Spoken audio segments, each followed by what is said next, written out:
Subscribe to Color Frames. భారత cricket జట్టులో చాలా మంది గొప్ప ఆటగాళ్లు ఉన్నారు. రోహిత్ శర్మ సిక్సర్లతో పేరు తెచ్చుకున్నాడు. టీమిండియాలో ఇప్పటి వరకు వన్డే టీ20లో సిక్సర్ కొట్టని ఆటగాళ్లు కూడా ఉన్నారు. ఇప్పటి వరకు టీ20 వన్డే క్రికెట్లో టీమిండియా తరపున ఒక్క సిక్స్ కూడా కొట్టని ఆ ముగ్గురు ఆటగాళ్ల గురించి చూద్దాం. Team India star spinner Kuldeep Yadav test, one day మరియు టీ20 అంతర్జాతీయ క్రికెట్లోని 3 ఫార్మాట్లలో భారత్ తరపున ఆడుతున్నాడు. కుల్దీప్ యాదవ్ 106 వన్డేలు, 40 టీ20 ఇంటర్నేషనల్ మ్యాచ్లు ఆడాడు. అయితే కుల్దీప్ యాదవ్ ఓడి మరియు టీ20 ఇంటర్నేషనల్ మ్యాచ్లలో ఇప్పటి వరకు ఒక్క సిక్స్ కూడా కొట్టలేదు. టీమిండియా మరో star bowler Yuzvendra Chahal team India తరపున వన్డే టీ20 మ్యాచ్లో ఆడుతున్నాడు. 2016లో భారత్ తరపున వన్డేల్లో అరంగేట్రం చేశాడు. కొన్ని మ్యాచ్ల్లో చాహల్కు వన్డే టీ20లో బ్యాటింగ్ చేసే అవకాశం లభించింది. టీ20 క్రికెట్లో చాహల్ ఇప్పటి వరకు 13 బంతులు ఆడాడు. వన్డేల్లో 141 బంతులు ఎదుర్కోగా ఇప్పటి వరకు టీ20 వన్డేల్లో ఒక్క సిక్సర్ కూడా కొట్టలేదు.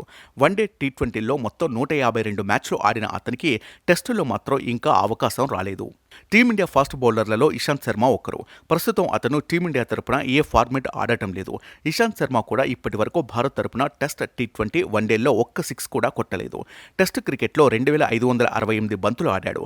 అయితే శర్మ ఒక అర్ధ సెంచరీ నమోదు చేశాడు. కానీ కెరీర్లో ఒక్క సిక్స్ కూడా కొట్టలేకపోయాడు. ఇప్పటి వరకు ఇషాంత్ 3 ఫార్మాట్లలో కలిపి మొత్తం 199 అంతర్జాతీయ మ్యాచ్లు ఆడాడు. అయితే ఈ ముగ్గురు బౌలింగ్లో తమ సత్తా చూపించారు.